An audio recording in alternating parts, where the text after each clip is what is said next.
Train line रे रखा जाइथिला gas cylinder करा जाइथिला बड़ षडयंत्र।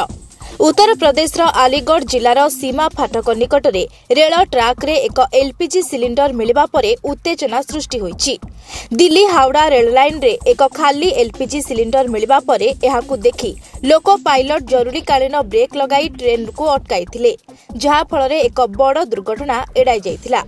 सिलिंडरटी संपूर्ण खाली थिला, किंतु एहार उपस्थिति ट्रेन को लाइनच्युत करबा किंबा रेल चलाचल बाधाप्राप्त करिवार षडयंत्र करा जाइथिबा संदेह सृष्टि करिछि।